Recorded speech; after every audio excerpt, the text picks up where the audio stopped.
Welcome back to the deep dive. Today we're focusing on someone whose death is a real tragedy, but whose work it offers this incredibly vital framework for how our cities might actually survive what's coming in the 21st century. We're taking a deep dive into Kongjian Yu, the world-renowned Chinese landscape architect. Now, the news out of Brazil, confirmed by our sources, it's devastating.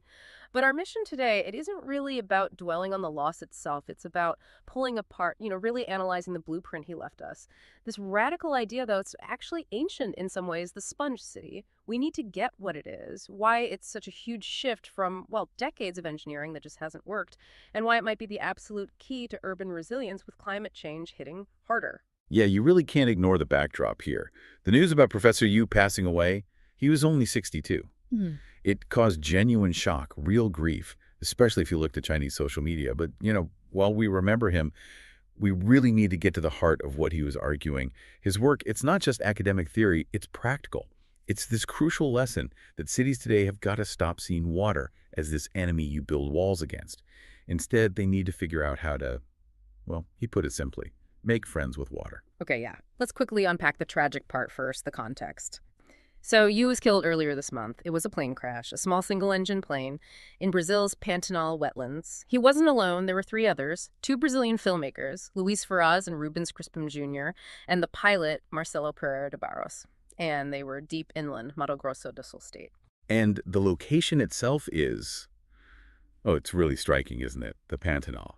It's the biggest tropical wetland on the planet. Huge biodiversity, jaguars, hyacinth macaws, all that. It's fundamentally a water-driven ecosystem. The irony is it's profound. The man who spent his life teaching cities how to live with water, how to manage it, lost his life traveling right through the world's greatest example of an ecosystem built around water. Yeah, it really hits you. The sources say it was a four-seater Cessna. A local paper reported the pilot was trying to abort a landing. They were heading for a place called Fazenda Barra Mansa, a well-known riverside ranch. But the plane lost altitude, and apparently there was an immediate explosion when it hit the ground. Just terrible. And we know why they were there, too. Mm-hmm. The filmmakers, Faraz and Crispim Jr., they were actually working on a documentary about Yu's ideas. It was called Planeta Esponja, Planet Sponge. So they were right there in that environment, specifically to document the principles Yu championed. It just underscores that his whole philosophy wasn't just, for conferences. It was about real-world global needs. Okay, so let's pivot then. From the tragedy itself to this incredibly powerful idea he took with him, literally, on that trip. The sponge city. We hear that term. But what does it actually mean functionally? Functionally. Yeah. It's really a whole rethinking of urban design focused on managing water flow naturally. So it means getting away from the old model of just, draining water, piping it away as fast as possible, and moving towards actually conserving rainwater, reusing it where possible, and regulating how water moves through the city, smoothing out the extremes between monsoon rains and dry spells. It's about seeing the natural water cycle and designing the city with it, not against it. That sounds almost elegantly simple. But like you said, modern engineering for what? A century has been about fighting water, controlling it. Why did we go so far down that path? What's this gray infrastructure he was trying to replace? Right, and that's the key distinction. For decades, really, urban planning almost everywhere has been dominated by what we call gray infrastructure. Think massive centralized systems, concrete dams, huge underground pipes, drainage channels, rivers forced into straight concrete jackets. The whole philosophy behind gray infrastructure is control. Speed the water up, get rid of it fast, usually dump it straight into the nearest river or the ocean. Yu, who was a professor at Peking University, he saw that this approach, well, it's brittle. It's inherently fragile. When you pave over everything, replace soil that absorbs water with concrete, and then try to funnel massive amounts of water really quickly.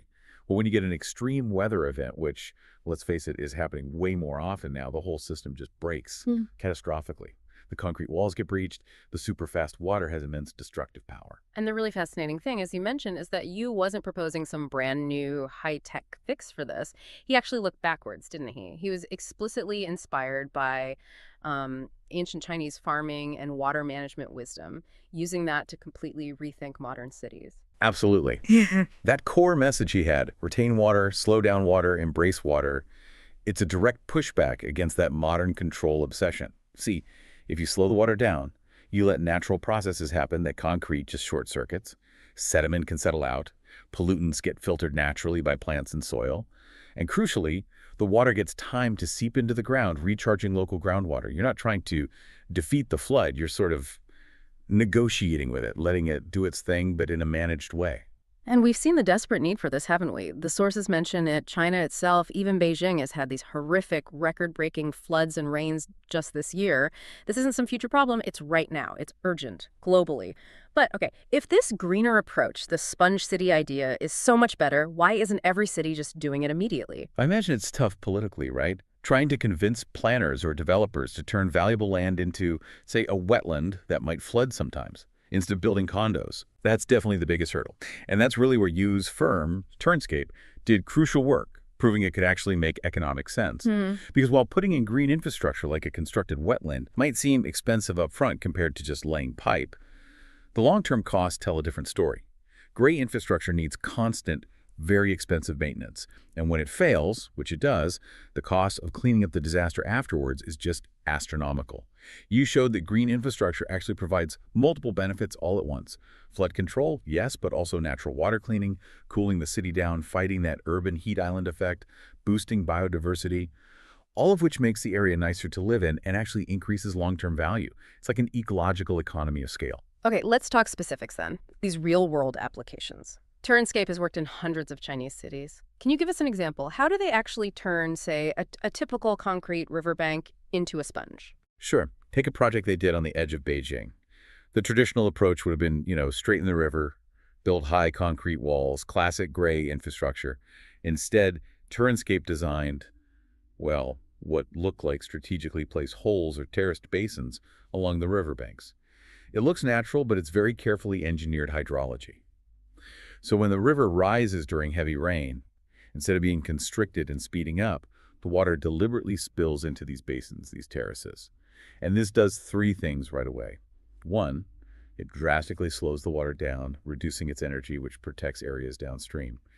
Two, as the water sits and moves slowly through these pools with vegetation, silt and pollutants naturally drop out or get filtered. And three, the water has time to soak into the ground, actively recharging the city's groundwater supply, which is vital later during the dry season. Right, that slowing it down part and getting multiple benefits, that really does seem like the key difference from just building a bigger drain pipe. It's managing a resource, not just getting rid of a problem. And it sounds like the world started to pay attention to this. Oh, absolutely. The global recognition really came through when Turenscape won a major award from the American Society of Landscape Architects, the ASLA, for a project in Jiangxi province. They call it the Floating Forest. And this project, it's a huge example of the sponge city concept in action. Okay, tell us about the floating forest. What was the site like before and what did they do? The challenge was this enormous area, like 126 acres, right on the floodplain of the Yangtze River. It was basically degraded land, useless, and prone to really bad regular floods and liability. So Turenscape, they didn't try to build massive levees to keep the flood out. They did the opposite. They embraced the flooding. They basically sculpted the entire site into this massive, functioning urban wetland. They used different ground levels and planted native species that could actually handle being underwater periodically. The floating forest name kind of refers to how they chose plants and designed it so it still looks like this lush park, even when the water level rises quite a bit. It manages the stormwater, creates a huge public green space, and brings back natural habitats all at the same time. Wow, so the genius is taking the thing that was the problem, the water, and making it the central defining feature of the solution. Exactly. And that's the real takeaway for any city planner, anyone listening to this deep dive, really. The ASLA judges, when they gave the award, they specifically said the Jiangxi project offered a, quote, template for other cities seeking to resuscitate blighted waterfront landscapes. Yeah. So this isn't just a Chinese thing. It's a method that could work anywhere, turning these problem areas, these ecological write-offs, into assets that are resilient and actually beautiful. Which brings us right back to Brazil, doesn't it? Because Yu was there precisely to share this template, this knowledge. He'd just been at a conference in Brasilia organized by Brazil's Council of Architecture and Urbanism, the CAU. Yeah, and that event itself is significant. It was marking the 65th anniversary of Brasilia. Brasilia, the ultimate planned city from the 50s, designed by Niemeyer and Costa. Very futuristic for its time, but also very rigid, very structured. So it's kind of the perfect place to discuss these issues, this iconic, heavily planned city now facing 21st century climate challenges that its original design never anticipated. And the goal of the conference, the CAU president, Patricia Sarkis-Hurden, said it clearly, was about bringing in outside ideas. Her quote was, "Bringing specialists such as Kongjian Yu is crucial so we can reflect on innovative solutions that can be applied to Brazilian cities, especially when it comes to urban sustainability and resilience, as well as learning from other cultures." He was literally in the middle of exporting the sponge city concept when he died. So, yeah, if you pull it all together, this tragic accident happened right in the midst of a vital mission, really. The mission to spread this essential knowledge about how cities can become resilient. Your lasting message is instruction to us. Seems to be that sometimes the most forward-thinking path involves looking back. It's about using that ancient ecological wisdom to redesign our cities so they cooperate with nature, instead of pouring endless resources into trying to dominate it with concrete walls and pipes that ultimately fail. Yeah. We started this deep dive talking about this awful loss in the Pantanal, but the idea that